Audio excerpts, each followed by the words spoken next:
Barangay Love Stories. Love Stories.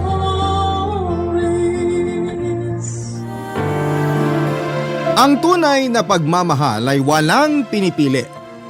Subalit kung ang ating minahal ay nawala, ito ay hindi dapat pinapalitan. Hindi dapat na tinuturing na kapalit ang bagong mamahalin, sapagkat wala dapat pagkukumpara.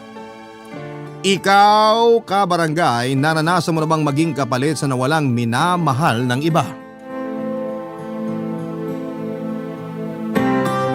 Dear Papa Dudut, magandang araw po sa inyo. Ako po si Rona.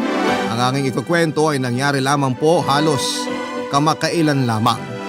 Pero ang istorya ay nagsimula mahigit 2 taon na ang nakakalipas. 28 years old na po ako sa ngayon at isa po akong kasambahay ng isang mabait na amo na si Ate Dolores. May anak po si Ate Dolores, ang pangalan naman po ay si Rick, 20 years old na po siya sa ngayon. Masaya po kami na parang isang pamilya. Kasi hindi din naman po kasambahay ang turing ni Ate Dolores sa akin, kundi parang anak-anakan na rin niya.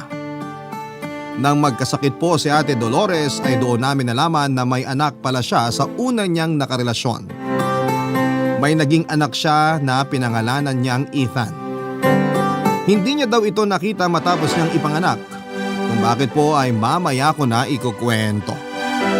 Bagamat hindi tumigil ng kakahanap si Dolores ay walang nakaalam sa mga kasama niya sa bahay na may anak pala siya at hinahanap niya ito.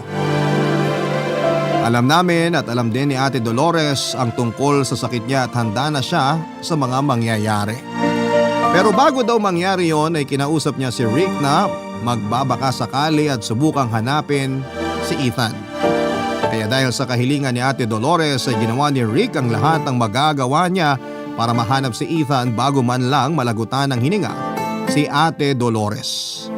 Walang ideya si Rick kung papaano niya sisimula ng paghahanap dahil ang tanging hawak niya lamang na pagkakakilanlan ni Ethan ay ang pangalan at apelyido nito at ang pangalan ng tatay nito.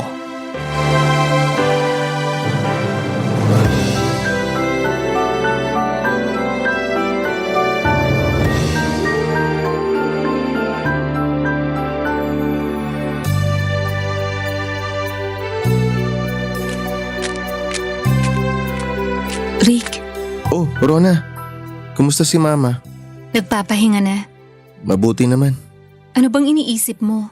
Si Ethan. Paano mo pala sisimulan ng paghahanap? Siguro sisimulan ko sa social media. Alam ko na suntok sa buwan pero keso wala naman akong gawin. Doon na muna ako magsisimula.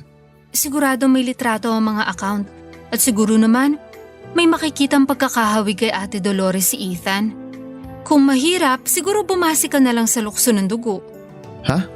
Anong lukso ng dugo? Ay, sorry sa magulang lang ata yun.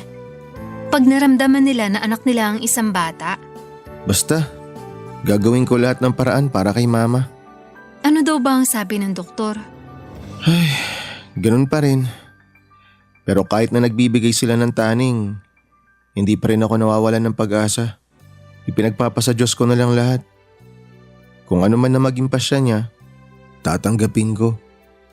Pero ang tanging dinadasal ko na lang na sana makita ko si Ethan bago mahuli ang lahat. Para man lang masaya si Mama bago siya umalis. Susubukan ko rin maghanap sa social media. Salamat, Rona. Salamat sa mga ginagawa mo para kay Mama. Ano ka ba? Malaki yung utang na loob ko kay Ate Dolores no, kung hindi dahil sa kanya nabaon na kami sa utang. Kinupkup niya na ako, pinapasweldo pa. Kaya unti-unti, nawala na ang mga utang ng pamilya ko. Ganyan talaga si Mama eh. Oo nga, hindi lang naman ako ang tinulungan niya. Madami pa na taga dito sa atin. Kaya nga halos lahat sila kinukumusta si Mama.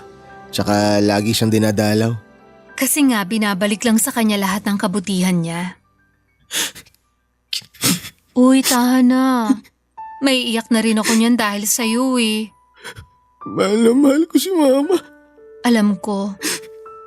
Basta lagi natin siyang ipagdasal. Hindi ko alam ang gagawin ko kapag nawala siya.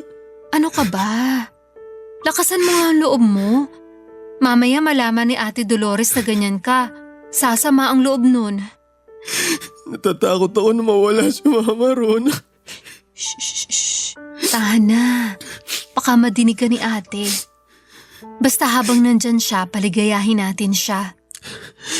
Nakikita ko na ang magpapaligaya sa kanya ay yung makita niya si Ethan. Kaya kailangan ko talagang mahanap si Ethan. May awa ang Diyos. Punasan mo na nga yung luha mo. Baka mamaya makita ni ate na umiiyak ka. Natutulog na ba siya? Oo. Ano ba nangyari kay Ethan? Bakit pa siya nalayo kay ate? Hindi naman nagkukwento si Mama eh. Sabi ni Tito Ruben, masyado daw masakit kay Mama yung nangyari. Anong sabi ni Kuya Ruben? Yung tatay daw ni Ethan ang unang naging boyfriend ni Mama. Masaya naman daw sila. Pero nung malaman nung lalaki na buntis siya kay Ethan, iniwan na siya. Grabe naman pala yung taong yon. Teka, paano naging konektado yung pag-alis ng lalaki yun sa pagkawala ni Ethan? 1 taon matapos may panganak si Ethan, bumalik daw yung lalaking yun. Humingi ng tawad kay Mama. Binalikan siya? Kumusta yung pagsasama nila? Gaya nung una, maganda sa umpisa. Hanggang sa huli, hindi na naman sila nagkasundo. Bakit? May nalaman kasi si Mama. Kaya pala maraming araw na hindi umuwi yung tatay ni Ethan kasi may iba pala siyang inuuwian. Sobra naman yung taong yun. Ang kwento sa akin, gusto raw malaman ni Mama kung totoo. Kaya sinundan niya yung lalaki minsan. Doon niya napatunayan na totoo yung mga nadinig niya. Pero hindi pa raw nakipaghiwalay si Mama. Binalaan niya lang yung lalaki na kung uulit pa sa mga ganong gawa niya, lalayo daw sila ni Ethan. Nangako naman yung lalaki na hindi na daw uulit. Napakabait naman kasi ni ate. Pero may pinaplano pala yung lalaking yun para sirain si Mama. Ha? Anong ginawa niya? Pasensya ka na, Rona. Hindi ko na siguro maidedetalye. Ayos lang. Pasensya na rin at masyado akong mausisa. Naku, hindi ka naman mausisa. Maganda nga rin na alam mo. Basta nangyari daw, umalis yung lalaki tapos dinala niya si Ethan. Mula nun, hindi na nagkita si Ethan tsaka si Mama. Nakakaawa naman si ate. Ilang taon na ngayon si Ethan? 23? Biruin mo? 23 years niyang hindi nakita? Oo nga eh. Pasensya na. May tanong lang ako. Sige, walang problema. Tanong mo lang. Hindi ba hinanap ni ate si Ethan noon? Hinanap niya. Wala lang makapagturo kung saan ang kinaroroonan nila nung tatay. May nagsabi na pumunta daw sila sa ibang bansa pero may iba rin naman na nagsabi na nandito lang daw sa Pilipinas. Ang sakit naman nun. Nakakaawa si ate. Nagkasakit na hindi pa rin nakikita ang isa pa niyang anak na nawawala. Kaya nga hindi ako titigil. Pipilitin kong hanapin si Ethan.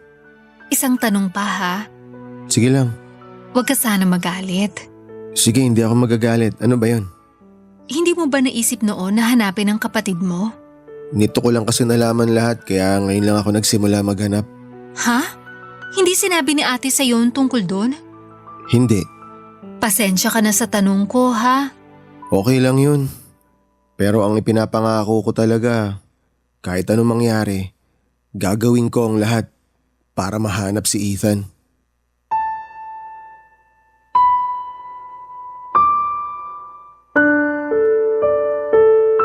Papa Dudu, tinupad ni Rick ang binitawan niyang salita.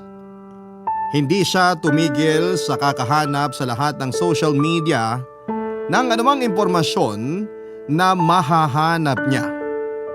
Nahihirapan siya pero hindi niya sinusukuan yon.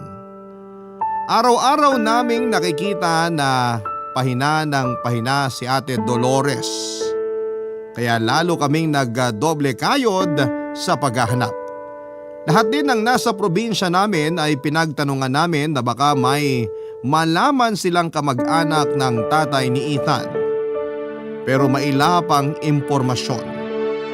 Hindi din ako tumigil na tumulong.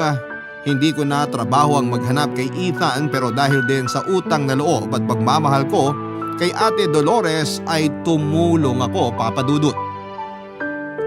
Sobrang laki ng utang na loob ko sa pamilya ko. Sa pamilya ni Ate Dolores. Binigyan niya ng trabaho sa sakahan niya ang mga magulang ko habang ako naman ay pinag-aral din niya. Hindi niya ako tinanggap na maging kasambahay. Mas tinanggap niya ako bilang anak-anakan.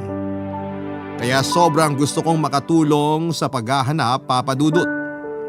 Hanggang sa isang araw ay nagpaalam si Rick na luluwas ng Maynila dahil may nakuha daw siyang impormasyon tungkol kay Ethan. Mabuti na lamang at bakasyon sa eskwelahan, kaya ayos lang na umalis si Rick. Kahit na hindi siya sanay sa Maynila ay nakipagsapalaran nito. Nang umuwi siya kinabukasan ay may dala siyang isang magandang balita, Papa Dudut.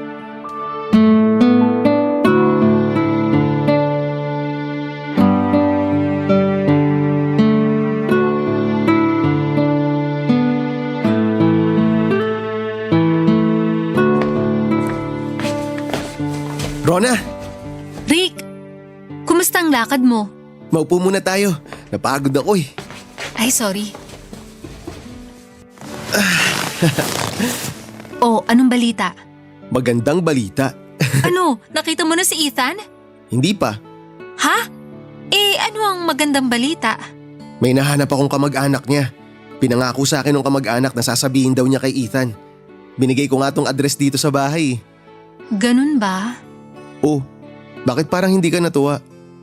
Paano? Malay ba natin na ipaparating talaga kay Ethan ang sinabi mo? O kung sabihin man, malay ba natin kung pupunta ang Ethan na yun? Pupunta yun. Paano ka naman nakakasiguro? Dahil sinabi sa akin nung kausap ko na hinahanap din pala ni Ethan si Mama. Talaga? Magandang balita nga yan. Teka, sino ba yung nakausap mo? Asawa ng kapatid ng tatay ni Ethan.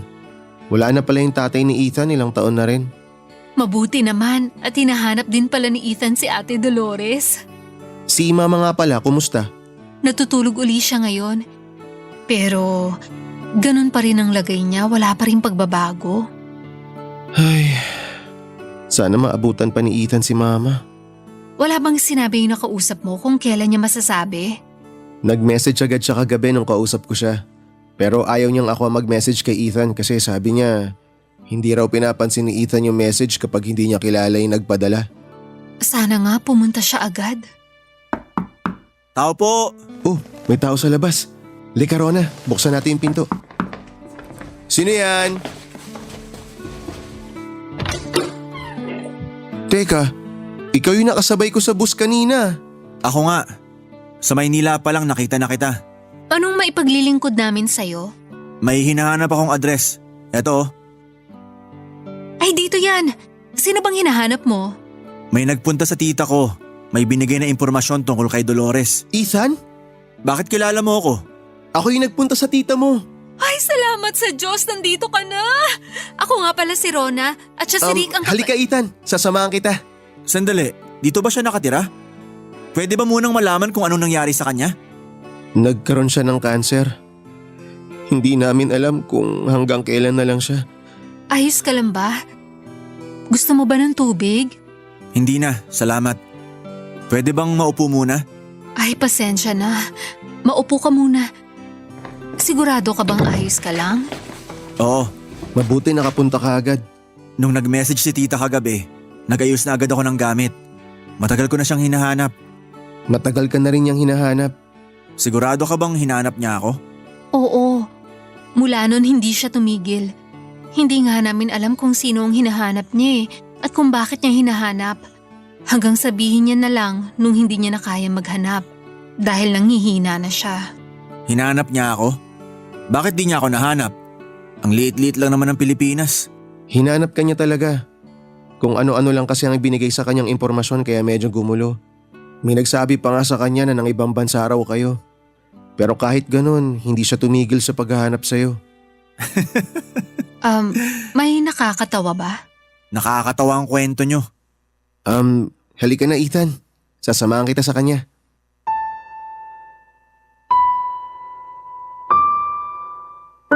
Papa Dudut, nagtaka kami ni Rick kung bakit ganon ang sinasabi ni Ethan. Si Rick naman ay ewan kung bakit niya ako pinigilan noong ipapakilala ko siyang kapatid ni Ethan. Pero ang sabi ko sa sarili ko ay hahayaan ko si Rick kung ano ang diskarte niya at hindi ako makikialam dahil personal na usapan na yon, Papa Dudut. May mga hindi sinasagot na tanong si Ethan pero pang nagsasalita siya ay halata mong malaki ang sama ng loob niya kay Ate Dolores. Hindi ko naman siya masisisi pero mas maganda kung magkakausap silang mag-ina para mas maintindihan niya ang mga nangyari. Ang tagal nag-ipon ng lakas ng loob si Ethan para harapin si Ate Dolores. Hindi naman namin siya iniwanan, yon ang tanging naging pagsuporta namin sa nararamdaman niya. Nakakatakot naman talaga ang pakiramdam na hindi mo nakita ang sarili mong ina at malaki ka na saka mo siya makakaharap sa unang pagkakataon. Hanggang sa nagsabi na si Ethan na gusto niyang makausap si Ate Dolores. Pero bago kami makapasok ng bahay ay may biglang humiyaw. Barangay Love Stories. Barangay Love Stories.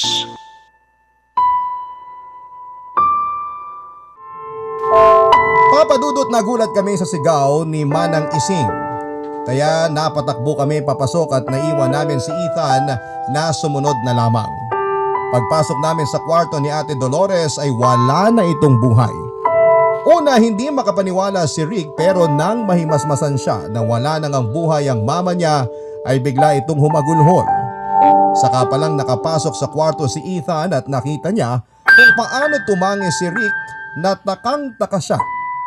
Kita sa mukha niya na nagtatanong siya kung sino ang taong ito na gano'n na lamang makahagulhol sa bangkay ng nanay niya. Hindi pa kasi alam ni Ethan na kapatid niya si Rick, Papa Dudut, dahil nga sa hindi nagpakilala si Rick noong pagdating ni Ethan. Hindi ko din naman masisisi si Rick, Papa Dudut. Siguro'y ayaw niyang mabigla si Ethan na malaman na may kapatid siya. Ang pinakamasakit, Papa Dudut, ay hindi man lang nakapag-usap ang mag-inang sina Ethan at Ate Dolores bago pa man ito malagutan ng hininga. Sobrang nakakalungkot po ang mga pangyayaring yon. Hanggang sa nangyari ang burol at binigyan namin ng sariling kwarto si Ethan para tumigil doon. Lahat kami abala sa pag-aasikaso sa mga nakikiramay habang si Ethan ay laging tahimik. Hindi din siya nagpapakita ng emosyon niya, parang wala lang sa kanya ang mga nangyayari o hindi pa pumapasok sa sistema niya ang mga nangyari, Papa Dudut.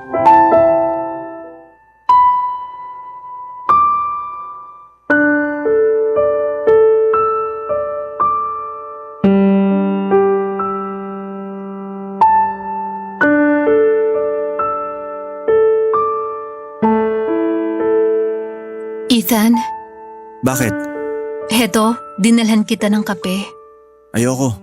Salamat na lang. Hindi ka pa kumakain. Gusto mo ba ikuha kita ng sopas? Mamaya na. Kakain na lang ako pag gutom ako. Ayos lang ba kung makikipagkwentuhan ako sa'yo? Ikaw ang bahala. Nag-aaral ka pa ba? Graduate na ako. Nung minessage ka, nagtatrabaho ka na pala? Oo. Anong trabaho mo? Gitarista ako ng isang banda. Wow! Minsan kanta ka naman. Gitarista lang ako. Hindi ako kumakanta. Ay sorry, akala ko kasi. Anyway, maganda ba ang swelduhan dyan? Sakto lang. Kumusta ka ngayon? Ayos ka lang ba? Oo. Kapag kailangan mo ng kausap, nandito lang kami ni Rick ha. Salamat. Ikinalulungkot ko ang nangyari. Hindi man lang kayo nagkausap ni Ate Dolores. Sanay na ako. Iniwan niya na ako noon. Tapos ngayong gusto kong malaman ng lahat, iniwan na naman niya ako. Kung alam mo lang kung paano kanya hinanap. Mahal na mahal ka ni Ate Dolores. Mahal? Bakit niya ako iniwan? Ethan, huminahon ka. Kahit bali-baliktarin mo pa ang kwento, doon pa din babalik. Iniwan niya ako. Anak niya ako. Pero iniwan niya ako. Nagkakamali ka. Mali ang nalalaman mo. Ano bang alam mo? Nandun ka ba nung iwan niya ako? Ethan, hindi ka niya iniwan. Huwag mo na siya pagtakpan. Wala ako sa posisyon para magkwento. Siguro, kailangan niyo rin mag-usap ni Rick. Bakit naman? Siya ang magsasabi sa'yo ng lahat. Anong diferensya kung sa'yo man manggaling o sa kanya? Mas may karapatan siya magsabi. Teka nga, bakit ba gano'n na lang kayo sa nanay ko? Malaki yung utang na loob ko sa mama mo. Tinulungan niya ang mga magulang ko at pinag-aral niya ako. Mabuti ka pa. Sigurado ako mas higit pa ang gagawin sa'yo ni Ate Dolores kung kapiling ka niya. Kaso nga hindi eh. Kasi nga, iniwan niya ako. Nagkakamali ka nga. Siguro, hayaan mo na lang ang kapatid mo ang magsabi ng lahat. Kapatid? Ha? Sino kapatid? May kapatid ako? Pasensya ka na. Hindi ako ang dapat nagsabi. Nagsabi ng ano? Ano ba sinasabi mo? Wala. Sabihin mo! Huwag niyo akong ginagago dito! Kapatid mo si Rick. Ano? So siya pala ang dahilan. Kaya ako iniwan ng nanay ko. Hindi ganun. Kanina ko pa kayo hinahanap. Nandito pala kayo sa labas. Ang kapal din ng mukha mo! Ha? Ethan, huminahon ka. Mag-usap kayo na maayos. Hindi ako makikipag-usap dito. Magsama-sama kayo! Ethan, sandali. Rona, anong nangyari? Rick, patawarin mo ko. Patawarin? Bakit? Alam ko hindi sa akin dapat nanggaling pero dapat yan ang malaman. Malaman ng ano? Ano bang sinasabi mo? Sinabi ko na sa kanya. Rona, ano ba? Sabihin mo na nga. Gulong-gulo na ako eh. Sinabi ko na ang totoo na magkapatid kayo. Ano? Patawarin mo ko. Masyado niya na kasing sinisira si Ate Dolores kaya sabi ko dapat niyang malaman ang katotohanan sa'yo. Rona naman. Patawarin mo ko. Rona, hindi ako tunay na anak ni Mama. Inampun niya lang ako. Pinapalitan niya lang yung pangalan ko nung maging legal yung pag-aampon niya sa akin. Ano? Nung bata ako, sinabihan ako ni Mama na mula noon, huwag ko raw iisipin na ampon ako. Dapat daw ang isipin ko, siya ang totoong nanay ko. Ipinangako niya sa akin na hindi niya nabubuksan ang tungkol sa pagiging ampon ko. Kaya mula noon, hindi na namin napag-usapan. Ano tong nagawa ko? Patawarin mo ko. Huwag mo nang sisihin ang sarili mo. Alam ko naman na nagawa mo lang yun dahil sa pagmamahal mo kay Mama eh.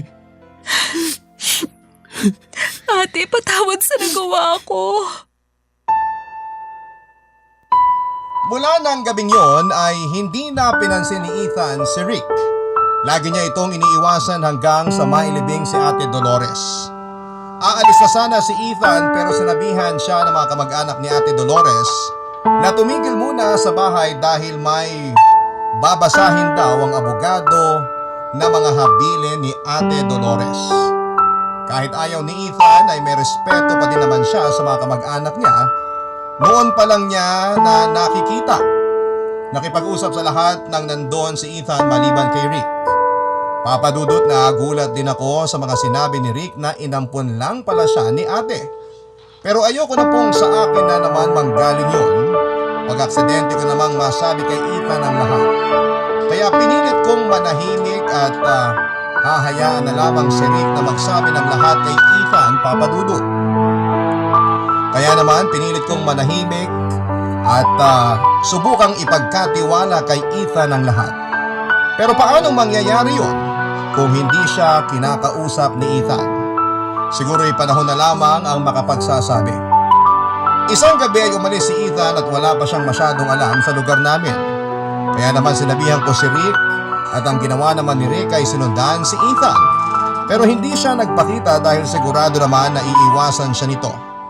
Nagpunta sa isang maliit na bar sa amin si Ethan at mag-isa siyang nag-inom hanggang sa malasing, papadudot. Sa pag-uwi niya ay may nakaalitan siyang mga lasing din na customer. Dahil madami ang nakalaban ay napagtulungan nila si Ethan. Pero hindi pala siya iniwan ni Rick dahil buong gabi itong nagbantay kay Ethan sa may labas. Tinulungan niya si Ethan dahil sa mas madami ang kalaban ay hindi na rin nakalaban pa si Rick. Sinalag na lamang ang mga suntok ng kaaway at hinarang ang katawan niya para hindi masaktan si Ethan. Matapos silang magtulungan ay iniwan na lamang sila ng mga nakaaway. Saka inakay ni Rick pauwi si Ethan. Sa bahay ay sinalubong ko sila. Saka ko ginamot ang mga pasa ng dalawa. Sinabi ni Rick sa akin na huwag nang sabihin kay Ethan na siya ang nag-uwi sa kanya. Kaya sinang-ayunan ko na lamang ang kahilingan niyang yun, Papa Dudut.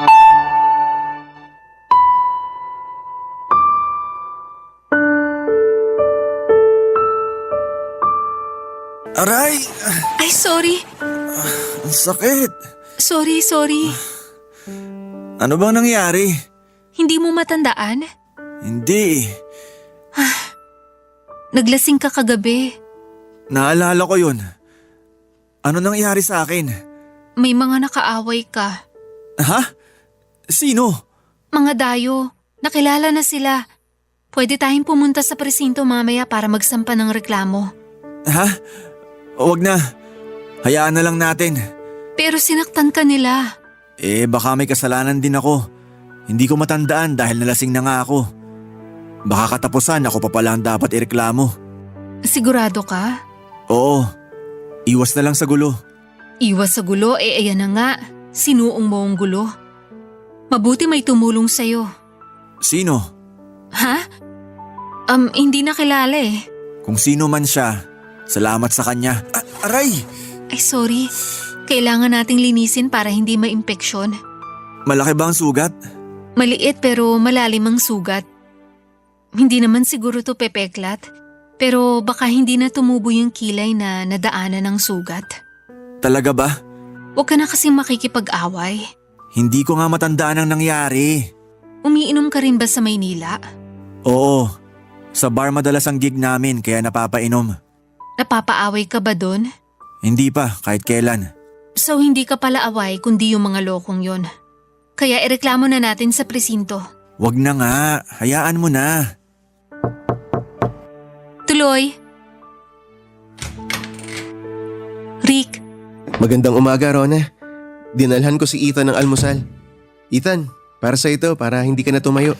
Bakit? Nalumpo ba ako? Kaya ko naman magpunta sa kusina eh. tama lang yan para hindi ka na mahirapang gumalaw. Kung sakaling may kailangan pa, nandun lang ako sa labas ha. Wala na kaming kailangan sa'yo. Sige, lalabas na ako. Isasabay ko na yung mga damit mo para malaban na rin. Baka magmantsa yung mga dugo eh. Kunin ko na. Aray! Huwag mo nga hawakan yung gamit ko. Ethan, ano ka ba? Sinalag ko lang siya, aaray na. Ang arte mo naman. Ethan, tama na. Bakit bang sensitive mo? Ano bang meron sa loob ng damit mo? Uy! Ano yan? Bakit may mga pasa at sugat ka dyan sa katawan mo? Ethan, bakit kailangan mong iangat ang damit ni Rick? Teka sandali. Bakit ka may mga pasa at sugat? Ano to? Ikaw ang gumulpi sa akin kagabi? Ano bang sinasabi mo, Ethan? Ano yan? Nagkataon lang na napaaway ako at napaaway din siya? So ikaw ang nanakit sa akin kagabi? Ethan, nagkakamali ka. Magsisinungaling ka pa. Sira ulo ka pala talaga eh. Hinintay mo talagang malasing ako para makaganti ka sa akin. Ako ba may kasalanan sa'yo? Di ba kayo ng tatay mo ang may kasalanan sa akin? Ethan, tumigil ka na. Hindi mo alam ang sinasabi mo. Pagtatakpan mo pa yan? Oh, halika ngayon sa presinto. Magrereklamo na ako sa pananakit niyan. Hindi ka niya sinaktan. Huwag na kayong magpalusot. Ibig sabihin magkakonsyaba kayo? Siya yung tumulong sa'yo nung pinagtutulungan ka na. Rona, wag mo na sabihin. Hindi eh. Mali na to. Alam mo ba, Ethan, kung bakit puro sugat at pasasirik? Dahil sinalag niya lahat ng suntok at sipa na dapat para sa'yo. Magpapahinga na ako. Iwan niyo na ako. Napahiya si Ethan sa mga nalaman ng gabing yon. Kaya ng mga sumunod na araw ay hindi na niya inaaway pa si Rick. Pero hindi din niya pinapansin kaya hindi man lang ito nagpasalamat sa pagliligtas sa kanya. Pero sabi nga ni Rick ay mas mabuti na yon kaysa naman nakikita niyang laging nagagalit si Ethan. Ang hindi kinakaya ni Rick ay ang galit ni Ethan sa nanay niya. Wala namang pagkakataon si Rick para sabihin ang buong katotohanan sa pagkakahiwalay ni Ethan sa kanyang ina dahil hindi naman siya kinakausap nito. Isa pa ay kung kakausapin man ni Rick si Ethan ay tiyak na hindi naman ito maniniwala sa kanya si Ethan dahil sarado ang isip nito. Kaya ang mga mismong kamag-anak ni Dolores ang kumausap kay Ethan at sinabi ang katotohanang kinuha siya ng tatay niya nang hindi nalalaman ng nanay niya. Kaya ganoon na lamang ang sakit na nararamdaman ni Ate Dolores nang mawala siya. Wala nang nasabi si Ethan kung hindi ang umiyak at kinabukasan ay nagpasama si Ethan sa akin para dalawin namin ang puntod ni Ate Dolores. Doon na humingi ng tawad si Ethan sa nanay niya na matagal niyang pinag-isipan ng hindi maganda. Natapos na ang kalbaryo. Maliban sa isa pang katotohanan, Papa Dudut. Barangay Love Stories. Barangay Love Stories. Nang pauwi na kami galing sementeryo ay ako naman ang nakiusap kay Ethan na kausapin si Rick dahil may importanteng sasabihin ito sa kanya. Ma-pride si Ethan, Papa Dudut. Ang dami niyang excuses para lamang maiwasang magkausap sila. Sa totoo lang nang malaman niya na hindi naman siya iniwan ng nanay niya, dapat ay mawala na din ang galit niya kay Rick pero hindi. Kaya sa tingin ko ay pride na lamang po ito dahil nahihiya siya sa mga nagawa niya kay Rick. Hinayaan ko na lamang din kasi alam ko at nakikita ko sa mga kilos ni Ethan na nawala na ang sama ng loob niya kay Rick. Kaya ramdam ko din na hindi magtatagal ay magkakaayos na rin ang dalawa. Dumating ang araw na babasahin na ng abogado ang huling habilin ni Ate Dolores. Sa testamento ay sinabi ng abogado na may iniwang halaga si Ate Dolores sa akin para maipatayo ang pangarap kong tindahan. Hindi ko na lamang po sasabihin kung magkano. Ang lahat naman ng ari-arian ni Ate Dolores ay pinangalan niya kay Ethan at kay Rick. Natakot si Rick sa nadinig dahil baka ikagalit na naman ito ni Ethan. Matapos ang pagbasa ay nag-uwian na ang lahat, naiwan kaming tatlo. Lumabas kagad si Rick para maiwasan si Ethan pero sinundan siya nito, Papa Dudut.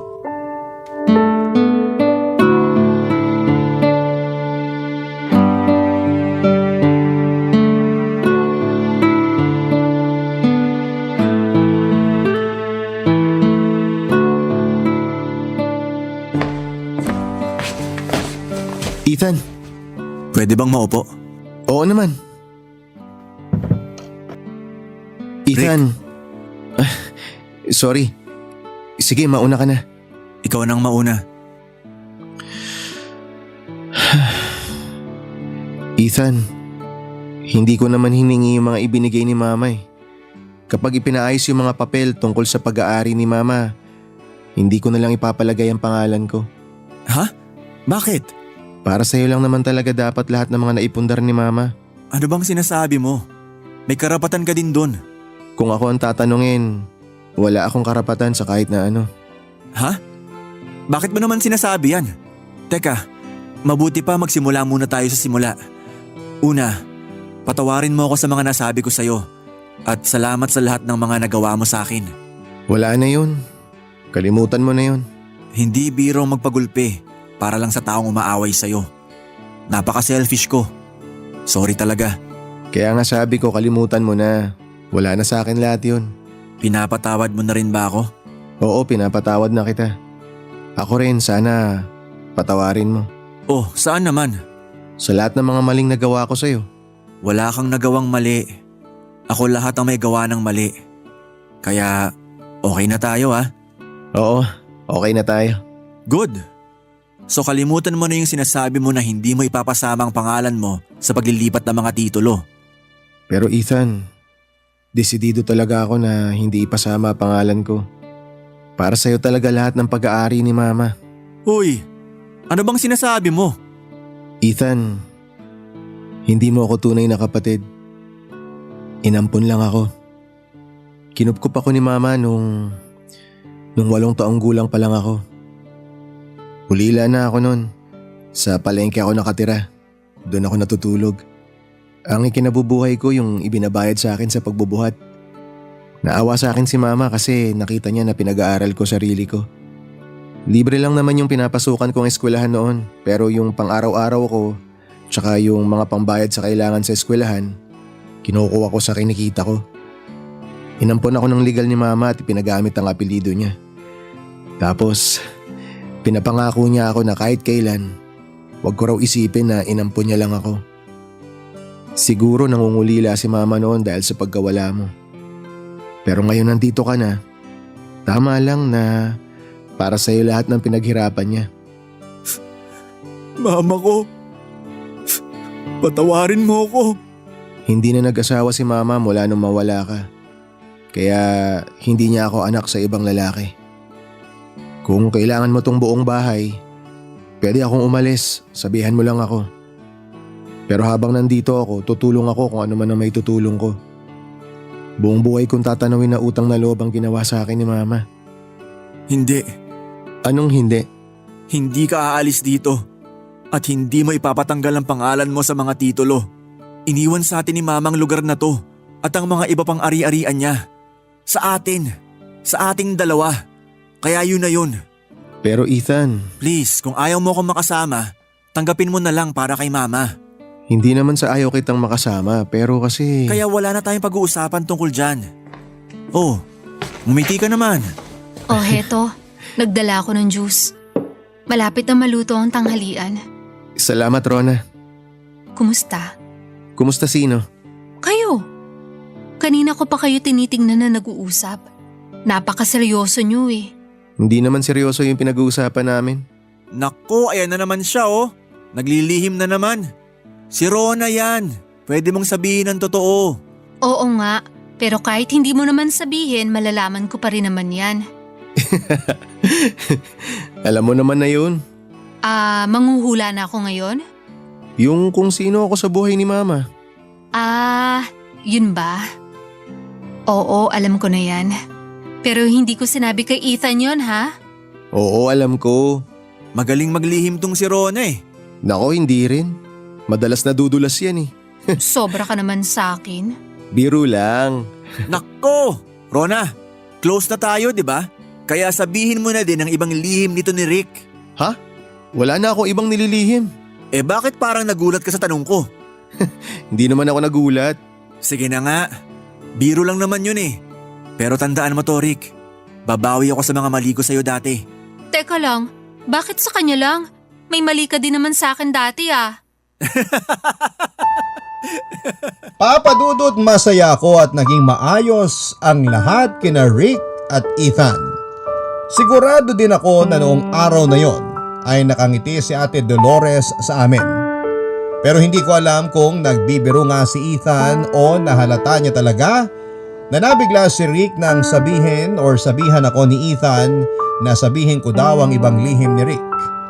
Papa Dudut, may isang lihim si Rick na sa 2 tao niya lamang sinabi.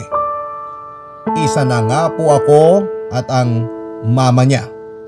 Alam niya naman na hindi ko sasabihin kahit kanino yon, pero siguro'y dahil nga sa ayaw ni Rick na malaman ng kahit na sino yon, ay talaga naman na kinabahan siya nang sabihin ni Ethan yon.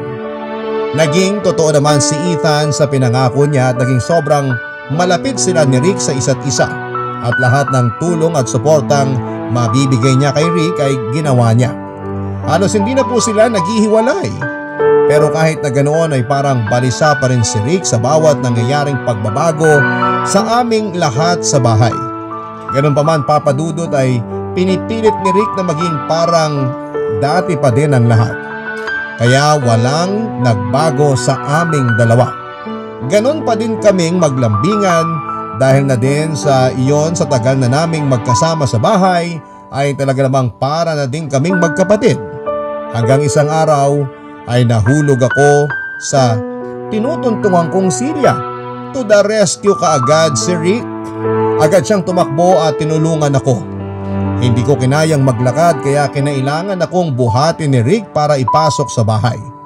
Habang buhat niya ako ay umiral na naman ang pagiging palabiro ko at sinabi na para kong bagong kasal na binubuhat ako ng groom. Natawa naman si Rick at hindi pa doon natapos ang biro ko. Saka pa ako humalik sa pisngi ni Rick kaya mas nagtawanan kami. Sakto palang nakita kami ni Ethan at babatiin ko sana siya pero parang sumama ang itsura niya at umalis ng bahay. Nagtaka kami ni Rick sa inasal ni Ethan. Ano kayang problema niya at ganon siya. Pagkababa sa akin ni Rick sa kwarto niya ay sinabihan ko siyang kausapin si Ethan dahil parang may problema ito. Agad namang sinundan ni Rick si Ethan pero hindi na niya ito nakita sa labas. Naghintay kami sa kanya pero gabi na ay hindi pa ito umuwi kaya nagpa siya si Rick na hanapin na si Ethan. May hinala na si Rick kung saan nandun si Ethan at nang dumating siya sa lugar ay tama nga ang hinala niya. Nandun na naman si Ethan sa bar kung saan ay nakursunodahan siya at lasing na naman ito ng pagkakataong yon, Papa Dudut.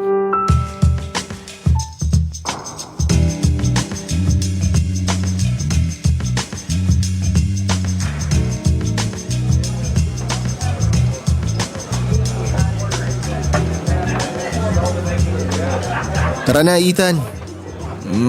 Sandali. Umiinom pa ako eh. Halika na, lasing ka na eh. Bakit ka ba nakikialam? Sino ka ba? Oh, nakita mo na yan? Pati ako hindi mo na makilala. Sino ka nga? Si Rick to. Ha? Bakit ka nandito?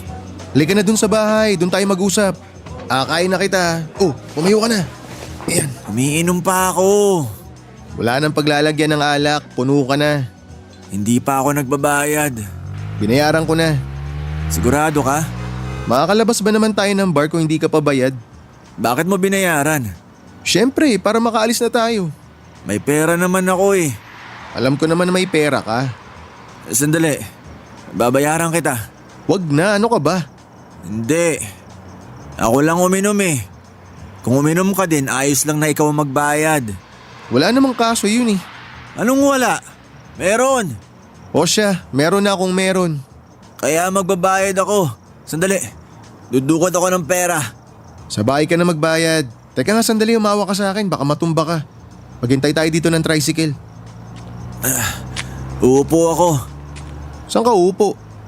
Dito. Madumi dito sa kalye. Teka nga. Ayun, may upuan dun. Doon tayo umupo. Halika. O dahan-dahan ha. O ayan. Upo ka dyan. Nahihilo ako. Natural, may hihilo ka. Lasing na lasing ka eh. Huwag ka ngang ano dyan. Nakainom lang ako. Talagang dito mo pa naisipan uminom ha. Kung saan muntik kang patayin sa bugbog ng mga dayo dati. Saan ako iinom? Wala nang ibang bar dito kundi yun. Sana sa bahay ka na lang uminom. Huwag na. Bakit wag? Wala naman nagsabi na bawal uminom sa bahay ha. Tsaka bahay mo na yun, kaya karapatan mong gawin ang gusto mo. Bahay natin yun. O sige na, bahay na natin kung bahay natin. O yun na nga yung ibig ko sabihin. Bahay natin, kaya may karapatan ka. Wala naman ako sinasabi na hindi ka pwedeng uminom dun. Tsaka bakit ka na naman ba naglasing ng ganyan? Naiinis ako. Saan ka naiinis? Basta. Dahil lang naiinis ka, maglalasing ka na? Ethan, hindi mo pwedeng soluhin yung problema mo. Kaya nga kami nandito eh. Pwede mo kaming sabihan. Dapat lagi tayo nandito para sa isa't isa. Ayoko uminom dun kasi ayokong makakita ng nagaharutan. Tungkol ba to sa nakita mong buwat-buwat ko si Rona? Nahulog siya eh. Masakit yung paa niya kaya binuhat ko. Binuhat. Tapos may halikan pa. Ikaw naman hindi ka pa nasanay kay Rona. Alam mo naman pala biro yun. Wow, hanip naman sa biruan. Tsaka wala namang ibig sabihin sa amin ni Rona yung paghalik niya. Ganun lang kami kahit noon pa. Nakakatawa naman yung sinasabi mo. Anong nakakatawa dun? Eh yun naman talaga ang totoo. O edi mabuti sa inyo. Ituloy nyo lang yung lambingan nyo. Huwag nyo na lang ipakita sa akin. Ay, ano bang nangyayari? Manhid ka ba? Sandali, nagsiselos ka ba? Oo! Walang namamagitan sa amin ni Rona, kaya kung gusto mo siya, kausapin mo siya. Manhid ka nga! Ano? Paano ako naging manhid? Hindi kita maintindihan. Ikaw ang mahal ko.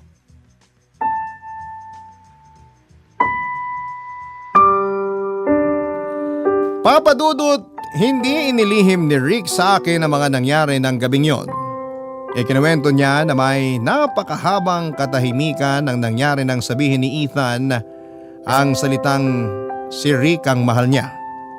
Hindi daw niya malaman kung paano siya mag-react sa mga sinabi ni Ethan, pero si Ethan na rin daw ang bumasag sa katahimikan. Sinabi daw nito na noon pa ay iba na ang nararamdaman niya kay Rick. Mula nung una siyang makita sa bus sa Maynila pa lamang, hindi niya daw inisip na mali yun dahil nga sa hindi naman daw sila totoong magkapatid. Papadudot lasing si Ethan pero parang nung oras na yun daw, ang tanging epekto sa kanya ng alak ay ang maging malakas ang kanyang loob para sabihin ang lahat ng laman ng dibdib niya. Tinanong daw ni Ethan si Rick ng diretsyo, Papadudot, kung tinatanggap daw ba ni Rick ang mga sinasabi niya. Pero sinabi daw ni Rick na hindi. Kitang-kita daw na nalungkot ng sobra si Ethan matapos ang sagot ni Rick ay hindi na daw muli pang nagsalita si Ethan at ganoon din naman daw si Rick. Naiuwi ni Rick ng maayos sa bahay si Ethan at kinaumagahan ay nagulat si Rick nang gisingin ko siya at sinabing umalis si Ethan at sinabing babalik daw ito ng Maynila. Tinanong ko si Rick kung anong nangyari at sa kanya ikinuwento sa akin ng lahat na hindi niya daw tinanggap ang pagtatapat ni Ethan dahil iniisip niya ang mama niya. Papadudot, kailangan kong maging diretso kay Rick ng mga oras na yon dahil baka mahuli ang lahat. Sinabi ko na hindi naman siguro magagalit ang mama niya kung ano man ang maging desisyon niya. Dahil kilala naman niya ang mama niya na sosuportahan siya kahit saan siya sa kahit ano basta alam niyang wala siyang masasaktan at ikakaligaya niya. Nahimasmasan si Rick sa mga sinabi ko kaya walang pasabi ay tumakbo ito at alam ko ang iniisip ni Rick kaya humabol din ako papuntang istasyon ng bus. Salamat na lamang at hindi pa nakakaalis si Ethan, agad tumakbo si Rick papunta kay Ethan at niyakap niya ito. Walang nangyaring pag-uusap, Papadudot.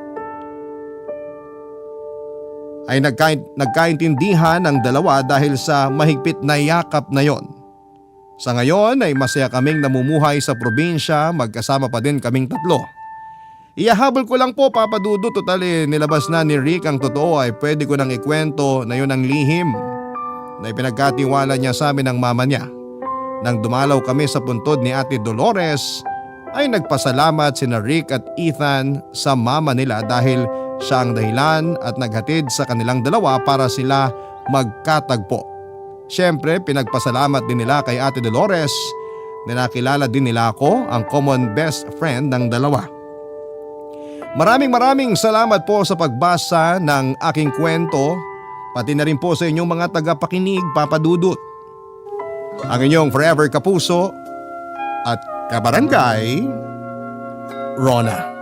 Nagustuhan ng iyong napakinggan? Ituloy yan via live stream sa www.gmanetwork.com/radio. Barangay LS 97.1 Forever!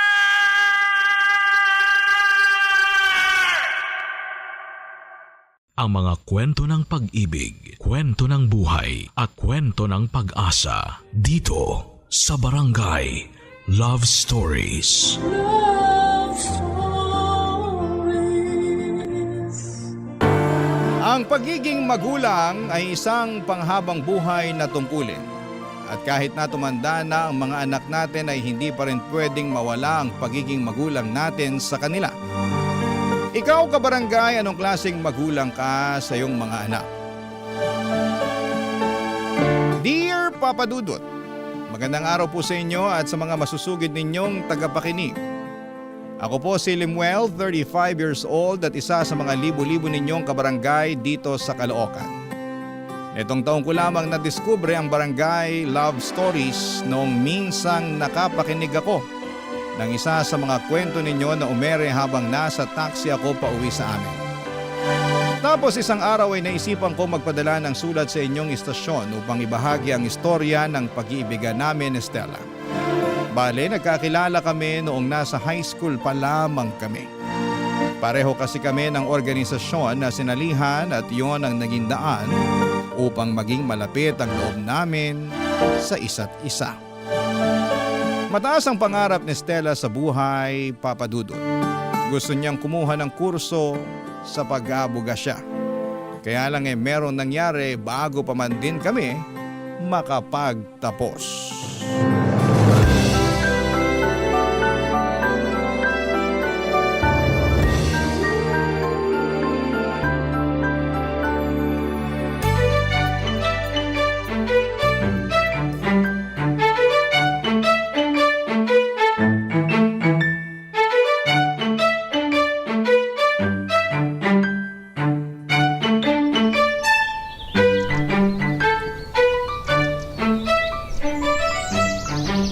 May problema ba tayo na hindi ko alam? Wala. Meron. Stella naman. Lemuel, buntis ako. Teka, anong sinabi mo? Buntis ako. Kumpirmado na ba yan? Oo. Kanina, sumubok akong mag-pregnancy test. 2 buwan na kasi akong hindi dinaratnan simula nung may nangyari sa atin. Akala ko irregular lang ako. Yun bang nagbago lang yung cycle ng pagkakaroon ko pero hindi eh. Bukod doon, nakakaramdam na rin ako ng mga sintomas ng pagbubuntis kaya naghinala na ako. Pero, bakit ngayon mo lang sinabi yan, Stella? Hindi pa kasi ako sigurado. Gusto ko munang kumpirmahin. Saka natatakot ako, Lemuel. Natatakot ako na ipaalam sa'yo. Iniisip mo ba na baka tumakas ako at hindi ko panagutan yung magiging anak natin? Sorry, Lemuel. Hindi naman kita masisisi doon. Sa dami ba naman ng mga loko-lokong lalaki ngayon, maiisip mo talaga yung bagay na yan. Matatakot ka pero Stella, gusto ko lang sabihin sa'yo na iba ako sa kanila. Alam ko naman yun, kaya nga nakokonsensya ako ngayon kasi pinag-isipan kita ng ganun. Ayos lang, ang mahalaga sa akin ngayon, kayo nang magiging anak natin. Pero ano nang gagawin natin ngayon? Kakausapin ko muna ang mga magulang mo.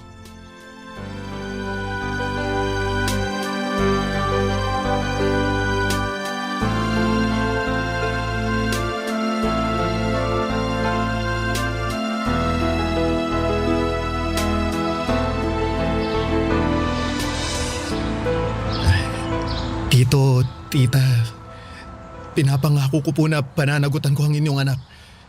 Hindi ko po siya tatakasan. At magsisikap po ako para mabigyan ko si Stella ng magandang kinabukasan. Sila nang magiging anak namin.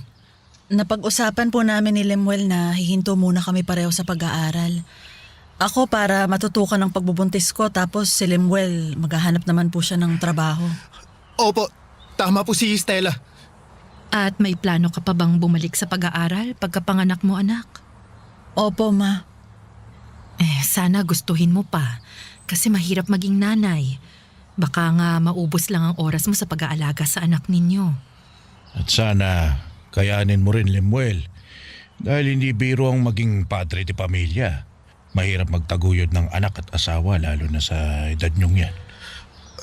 Opo, kakayanin ko po at gagawin ko ang lahat. Hindi po ako susuko kahit na mahirapan ako. Pangako po yan.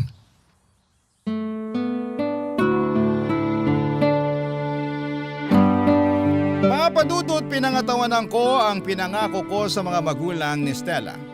Kaya nga nang makapagtapos kami sa high school, paghahanap agad ng trabaho ang inatupag ko. Sa isipan ko ay gusto kong makapag-ipon ng pera para sa panganganak ni Stella. Kahit na anong trabaho basta disente, pinasok ko. Hindi na ako namili pa. Nagtindero ako, tumao sa palengke, karinderya, naging kargador at factory worker. Pero hindi naging madali ang lahat. Kahit na anong kayod at pagsisikap ko sa trabaho. Bukod doon ay sobrang liit ng kita ko na kulang pa sa mga gastusin namin sa bahay. Mabuti na lamang at inalalayan kami ng mga magulang ni Stella nung nanganak siya. Pero hiyang-hiya ako sa kanila dahil pakiramdam ko ay hindi ko napangatawanan ang pinangako ko sa anak at apo nila, Papa Dudut.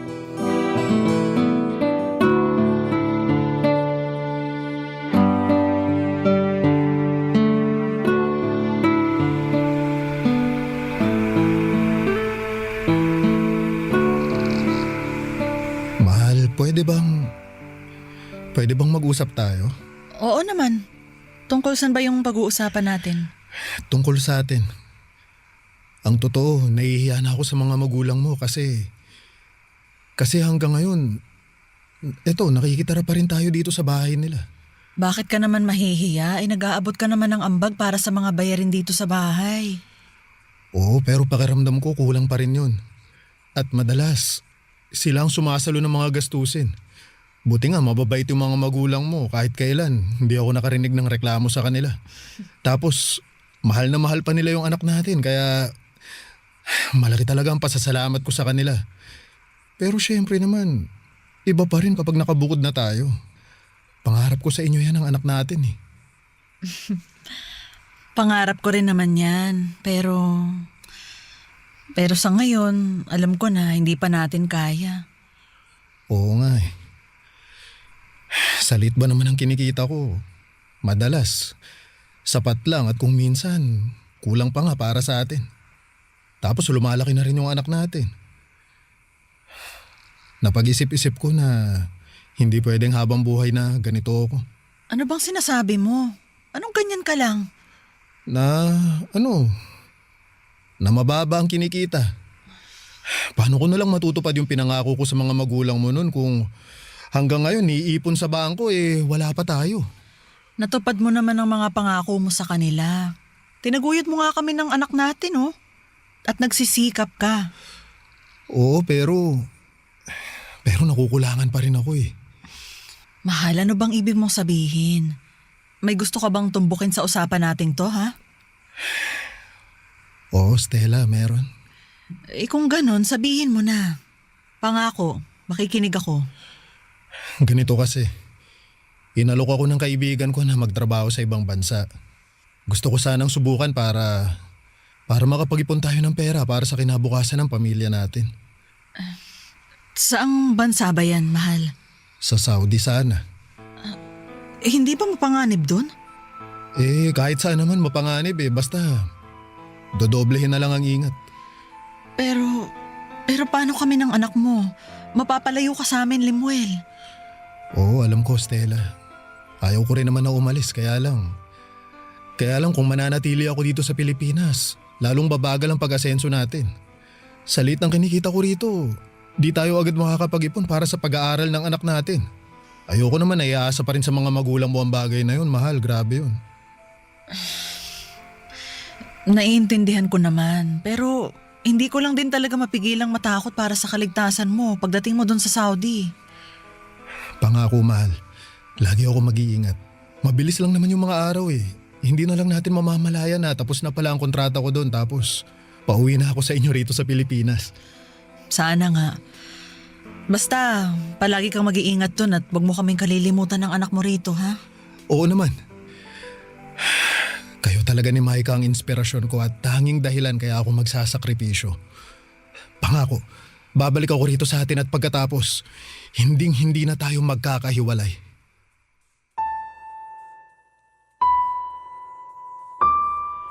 Papa Dudut, unahan ko na ang pangamba ni Stella, lalo na at mapapalayo ako sa kanila ng anak namin. Ngunit desidido akong umalis. Hindi naman kasi araw-araw ay pwedeng dumating sa buhay natin ang ganong klase ng oportunidad. Kaya naman pinakalma ko na lamang siya. Nangako ako na ayoko sanang palagpasin yon. Pero kailangan naming piliin ang ganong option. Mabuti na lamang at napapayag ko rin sa Stella. Kinausap din namin ang mga magulang niya at tinulungan nila ako sa mga gastusin sa papeles na kinakailangan ko para makapag-ibang bansa. Naging madamdamin ang pamamaalam ko noong araw na aalis na ako. 3 taong gulang pa lamang noon ang anak naming si Micah para maintindihan ng lahat. Pero siya ang inspirasyon ko, kaya ako pansamantalang magtatrabaho sa malayo.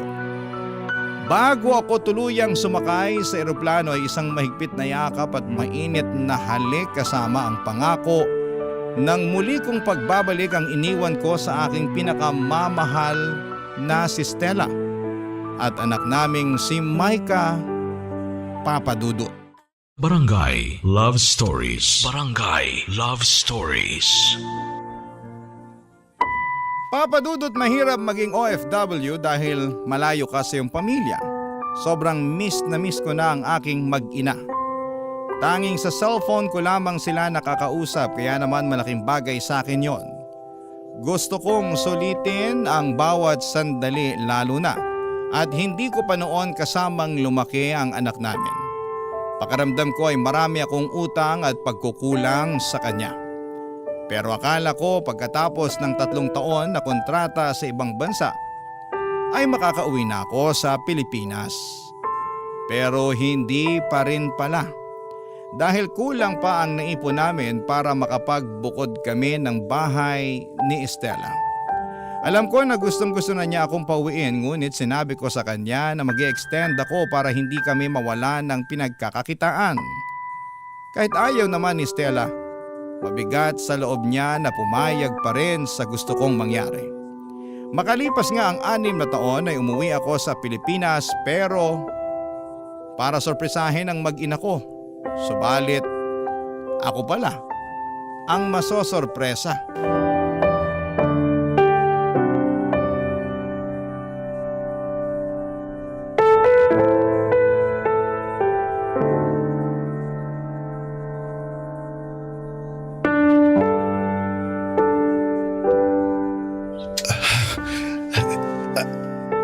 Anong sinabi mo? Baka naman nagbibiro ka lang, mahal. Mahal, pakiusap. Sabihin mong nagbibiro ka lang kasi hindi ko matatanggap yung sinabi mo. Sana nga nagbibiro lang ako pero hindi. Hindi ako nagbibiro, mahal. May cancer ako. Ayan o. Tingnan mo, basahin mo yung nakasulat dyan sa papel. Ano to? Resulta yan ng biopsy sa akin. Sabi dyan, cancerous daw yung tumubong bukol sa bituka ko, kaya kailangan kong sumailalim sa gamutan. Diyos ko. Bakit ikaw pa? Bakit sa'yo pa, mahal? Marami namang masasamang tao yung pwedeng tamahan ng sakit na to. Bakit ikaw pa? Bakit sa'yo pa? Hindi ko rin alam. Hindi ko rin talaga alam ang sagot sa tanong mong yan, mahal.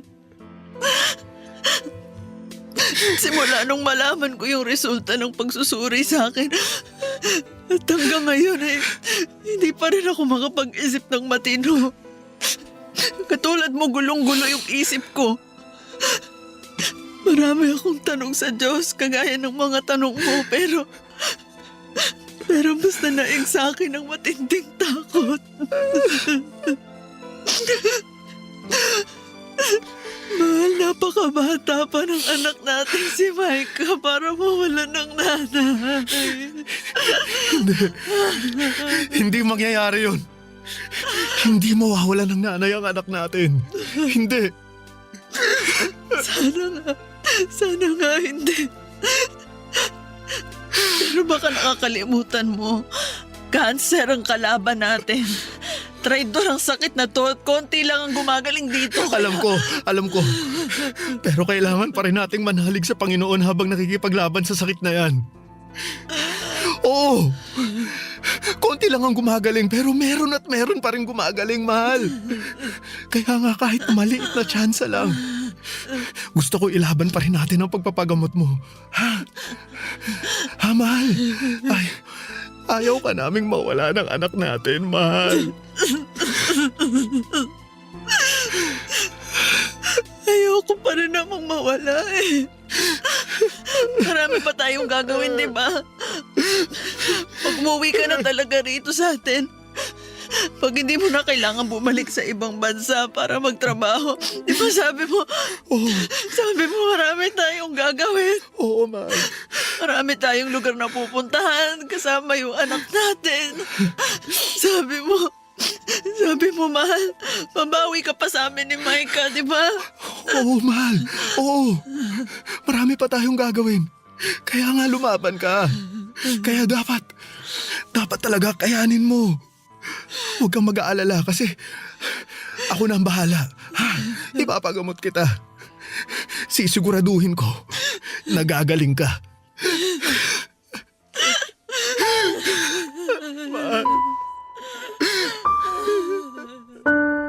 Papadudot sobrang sakit na malamang merong malubhang karamdaman si Stella. Hindi yon ang klase ng sorpresa na inaasahan ko pag uwi ko sa amin. Ni sa hinagap ay hindi ko naisip na posibleng mangyari ang bagay na yon. Kaya nga lalo akong nagsikap na magtrabaho para matustusan ang pagpapagamot ng aking pinakamamahal na si Stella.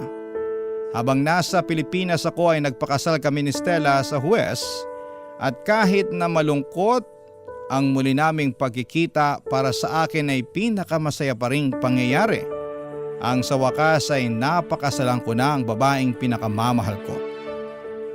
3 buwan lamang akong nanatili sa Pilipinas bago ako bumalik sa ibang bansa at naging sobrang lungkot at madamdamin na naman ang pag-alis ko.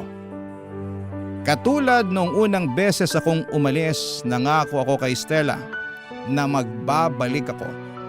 At nangako rin siya sa akin na maghihintay siya sa aking pagbabalik. At kahit na may takot sa dibdib dahil baka yun na ang huli naming pagkikita, tinuloy ko pa rin ang pag-iibang bansa. Kaya lang ay makalipas ang higit 1 taong pakikipaglaban ni Stella sa kanyang sakit, ay tuluyan na siyang inagaw sa amin ang kamatayan. Hindi ako nakauwi kaagad noon at kinailangan ko pang magmakaawa sa amo ko para namang payagan akong umuwi ng Pilipinas kahit na ilang araw lang.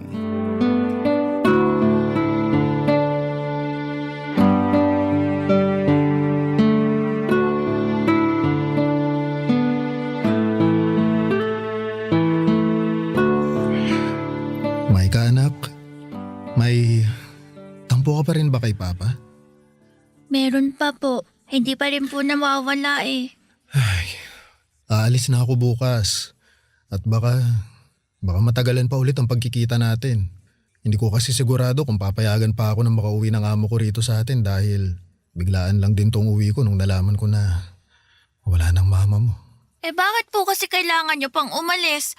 Hindi ba pwedeng dito na lang kayo sa atin? Hindi pwede, anak eh. Bakit nga po? Kasi anak, nasa malayo ang trabaho ko. Pwede rin naman po kayo magtrabaho dito sa malapit ah. Yung tatay nga po ng kaklase ko dito lang nagtatrabaho, kaya bakit hindi na lang po kayo dumito sa atin pa? Anak, gustuhin ko man pero malaki kasi ang pangangailangan natin sa pera eh. Lalo na naubos ang ipon ko nung nagkasakit ang mama mo. Ipon ko yun para sa pag-aaral mo sa kolehiyo, anak. At kung dito ako magtatrabaho sa atin, baka hindi ko kayang kitain yung pera na kinikita ko ngayon sa ibang bansa. Baka matagalan pa ulit ako makapag-ipon para sa pag-aaral mo, kaya pasensya ka na kung hindi ko muna mapagbibigyan yung hiling mo na dumito na ako. Andaya nyo naman po pa. Wala na nga si mama tapos aalis pa kayo. Paano na lang po ako? Kapag umalis kayo, maiiwan na lang po ako mag-isa dito. Pero nandito naman ang Auntie Jane mo, anak eh. Pati yung mga pinsan mo at saka... Pero pa, iba pa rin pag nandito kayo ni mama. Kasi mga magulang ko po kayo. Pasensya ka na, anak, pero kailangan talagang umalis ni Papa eh. Siguro sa ngayon, hindi mo pa naiintindihan na ginagawa ko to para sa'yo.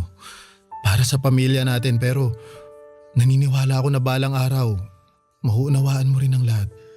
na po ako bata. Naiintindihan ko na po lahat pa. Kung naiintindihan mo na ang lahat, umaasa ako na lalawakan mo ang pag-unawa mo sa sitwasyon ng buhay natin, anak. Sa ngayon, ito lang ang nakikita akong paraan eh. Ang magtrabaho sa malayo para maitaguyod kita. Para maitaguyod ko ang pamilya natin. Sana talaga maintindihan mo kung bakit kailangan kong umalis. Kahit na gustong gusto ko na lang na manatili rito para makasama ka. Pero, babalik po ba kayo pa? Oo naman anak. Bakit naman hindi? Kasi nangako rin po kayo kay mama na babalik nun eh. Pero ang tagal niyo raw pong tinupad. Alam mo anak, alam ng mama mo na meron akong dahilan. Masakit din naman sa kalooban ko na hindi ko natupad ang pangako kong yun sa kanya eh. Pero sana hindi yun maging dahilan para di ka na maniwala sa akin na babalikan kita rito, anak. Mag-iipon lang talaga ako ng pera tapos uuwi na ako rito para makasama ka, ha? Aasahan ko po yan pa. Hihintayin ko po yung pagbabalik niyo rito sa atin para magkasama na po tayo. Oo, anak. Basta ipangako mo na magpapakabait ka, ha? Mag-aaral ka ng mabuti at saka susundin mo ang mga utos sa'yo ng auntie mo. Naku, malaking bagay na nandyan siya para tumayong nanay sa'yo. Lalo na't iniwan na tayo ng mama mo. Papadudot, sobrang bigat ng kalooban ko noong umuwi ako noon sa Pilipinas dahil imbes na mainit na yakap ang sumalubong sa akin ay mahimbing na natutulog na Stella ang nadatnan ko. Para lamang natutulog ang asawa ko habang nakahimlay. Yun nga lang hindi na siya magigising pa kailanman. Nagluksa ako ng husto at sinisisi ko ang sarili ko sa mga nangyari. Tapos may tampo pa sa akin si Micah dahil sa mga pagkukulang ko sa kanya. Pero alam ko sa aking puso na ginagawa ko lang ang makakaya ko para sa kinabukasan niya. Kaya tiniis ko ang hirap, lungkot at pangungulila ng pagtatrabaho sa ibang bansa. Umasa ako na balang araw ay maiintindihan ni Micah ang mga sakripisyo ko, papadudot. Barangay Love Stories. Barangay Love Stories. Papadudot, mabilis na lumipas ang 5 taon. Habang abala ako sa pagtatrabaho ay meron na lamang ibinalita sa akin si Jane, ang kapatid ni Stella na nag-aalaga sa anak naming si Micah. Ayon sa kanya ay buntis daw ang 16 anyos kong unika iha. Kahit gusto kong magalit sa anak ko ay hindi ko ginawa dahil nasa malayo ako at alam kong baka lumayo lamang ang loob niya sa akin. Kaya naman inunawa ko pa rin si Micah nang ibalita sa akin ng tiyahin niyang si Jane na nagdadalang tao siya. Nang mga panahong yon ay mas nadagdagan ng dagok sa aking dibdib at pasan na responsibilidad sa mga balikat ko. Hindi na lang kasi basta pag-aaral ng anak ko ang dapat kong tustusan, kundi maging ang pagdadalang tao na rin niya. Kaya nga sa abot ng makakaya ko ay sinuportahan ko pa rin si Micah. Tuwing may pagkakataon ay araw-araw ko siyang kinukumusta sa pamamagitan ng pagtawag sa cellphone. At kahit na malayo ako, gusto ko pa rin gampanan ang tungkulin ko sa kanya bilang isang ama. Ang hirap, sobra. Gabi-gabi akong umiiyak at walang sandali na hindi ko kinausap si Stella sa panalangin ko. Litong-lito na ako. Hindi ko na alam ang gagawin at dapat unahin. Trabaho ba o kapakanan ng aking anak na nasa malayo ang dapat kong pagtuunan?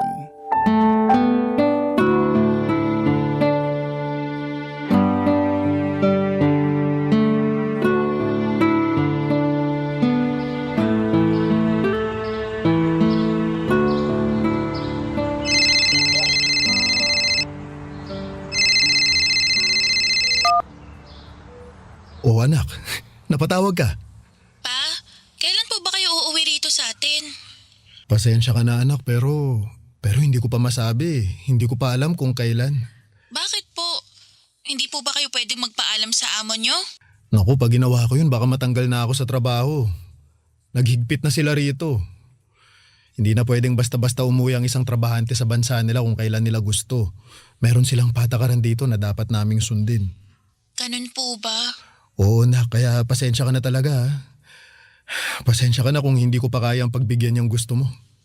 Pero, pa, kailangan ko po kayo rito eh. Oh, bakit? May nangyari ba? Wala naman po. Sigurado ka ba, Maika? Opo. Pa, namimiss ko lang po talaga kayo eh. 5 taon na rin po simula nung huling beses tayong nagkita.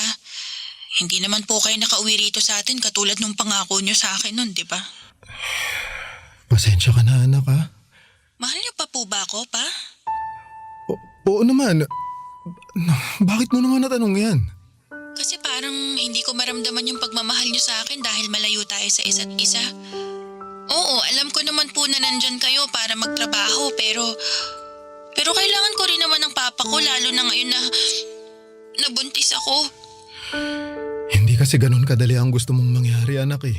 Dahil ba buntis ako at mas nadagdagan ng responsibilidad niyo? Akala ko po kasi kapag ginawa ko yun, pag nabuntis ako, makukumbinsi ko na kayong umuwi para alagaan ako at ang magiging anak ko. Pero nagkamali ako kasi lalo lang pala matatagalan yung pananatili nyo sa ibang bansa dahil kailangan nyo pa kaming tustusan ng magiging anak ko. Anak, nangyari na yon at wala na rin naman tayong magagawa para baguhin pa ang lahat. Nagkamali ka, oo. At nagkulang din ako dahil hindi kita nagabayan.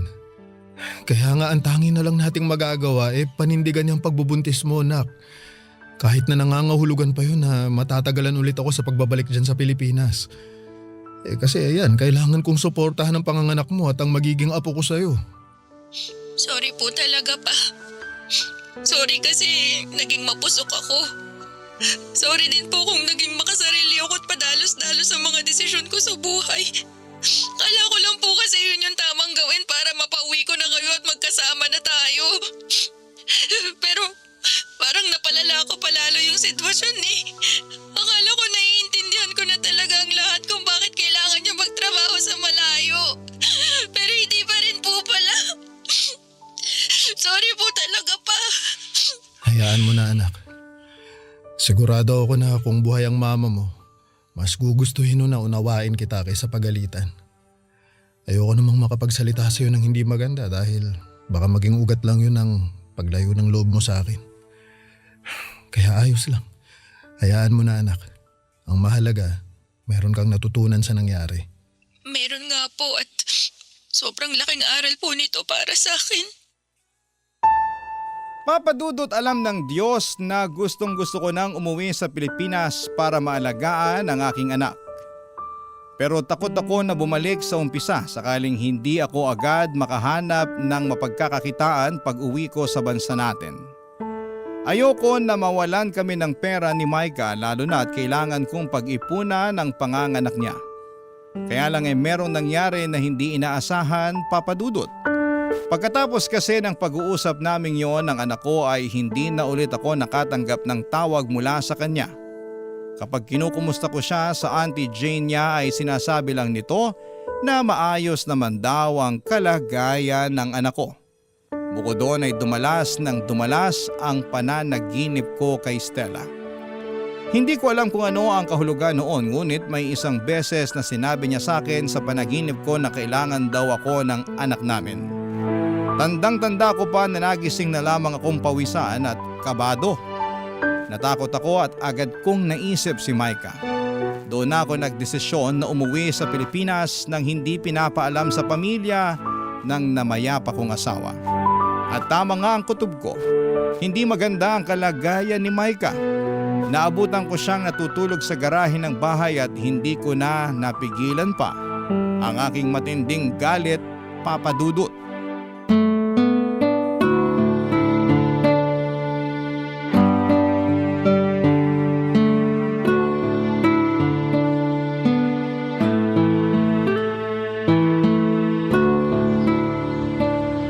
Jane! Lumabas ka, sabi! Harapin mo ako! Ano bang iingay yun? Kitang natutulog pa yung tao. Kuya Lemuel, Oo, Jane, ako nga. anong ginagawa mo rito? Bakit wala ka man lang pasabi na uuwi ka pala? Kung sinabi ko, baka hindi ko malaman ang pinaggagawa mo sa anak ko. Ang kapal ng mukha mong patulugin sa labas si Micah, kita mong buntis nga siya. Sanay namang matulog sa labas yung anak mo. Kaya bakit ako mag-aalala? Hoy, para sa kaalaman mo, bago nabuntis yung magaling mong anak, hindi na yan umuuwi rito sa atin. Ewan ko kung saan siya nagpupunta. Tapos isang araw, bigla na lang siyang umuwi rito para sabihing may laman ng bata yung tiyan niya. Pero hindi pa rin tama na patulugin mo siya sa labas. Ikaw, may galit ka ba sa anak ko?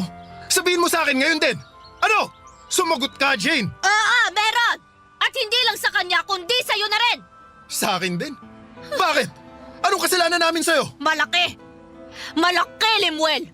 Kasi nang dahil sa inyo ng anak mong yan, hindi natupad ng ate ko ang mga pangarap niya sa buhay. Kasalanan mo kasi binuntis mo siya ng maaga at kinailangan niyang kalimutan ng kanyang sarili dahil inuna niyang magpakananay sa anak niya. Tapos namatay pa siya ng maaga. Namatay siya ng mag-isa dahil nasa malayo ka. Namatay siya na hinahanap ka kahit na ako naman ang laging nasa tabi niya. Kung alam mo lang na walang araw simula nung nagkasakit siya ng malubha na hindi ka niya naging bukang bibig at hanggang sa kamatayan niya, ikaw pa rin ang hinahanap-hanap niya. Pero mali pa rin na idamay mo ang anak namin sa galit mo sa akin, Jane. Pamangkin mo si Micah. Kadugo mo siya. Ibinili namin siya sa'yo ni Stella. Alam ko. Pero naging matigas ang ulo ng anak niyo. Kaya naman lumayo ang loob ko sa kanya hanggang sa mawalan na ako ng pakialam sa kanya. Buti nga hindi ko pa siya tuluyang pinalalayas dito sa pamamahay namin O tapos ngayon, magdadagdag pa siya ng palamunin. Ang bihira. Jane, wala ka pa rin karapatan na tratuhin ng masama ang anak ko dahil hindi naman ako nagkulang sa kanya. Oo, wala ako nung mga panahong kinailangan nila ako ni Stella pero di ba, nandun ako sa ibang bansa para maghanap buhay. Nagtatrabaho ako sa malayo para may maipadala akong pera sa inyo tapos malalaman ko na ganito lang ang ginagawa mo sa anak ko. Sobrang sama mo naman, Jane. May konsensya ka pa ba? Sigurado ako na kung buhay si Stella, magagalit siya ng husto sa'yo. Buti pa iaalis ko na sa poder ninyo tong anak ko. Dahil wala kayong kwentang kamag-anak! Papadudot, gusto ko sanang sampahan ng kaso si Jane pero pinigilan lamang ako ni Micah. Sa uli ay nakumbinsi niya ako na tantanan na lamang ang tiyahin niya. Ngunit ng araw na yon ay tinulungan ko mag-impake ng mga gamit at damit niya ang anak ko upang makaalis sa poder ni na Jane. Pinangako ko sa aking sarili na hindi na kami tatapak sa lugar na yon at kakalimutan na namin ang pamilya ng aking asawa. Sa kasalukuyan ay magkasama kami ng anak ko na nangungupahan sa isang apartment dito sa Caloocan. Hindi na rin pala ako bumalik sa ibang bansa at nagtayo na lamang ako ng maliit na grocery store gamit ang naipon kong pera mula sa pagtatrabaho ko sa ibang bansa. Nakapanganak naman si Micah at pinangako ko sa aking sarili na babawi sa mga pagkukulang ko sa kanya. Sa ngayon ay nag-iipon ako ng pera para muling makapag-aral ang anak ko pag lumaki-laki na ang aking apo. Hanggang dito na lamang po ang sulat ko. Maraming salamat po sakaling mapili po ninyong i-ere sa inyong programa. God bless and more power po sa Barangay Love Stories. Ang inyong kapuso at kabarangay forever, Lemuel. Kwentuhan naman tayo dito sa comment section.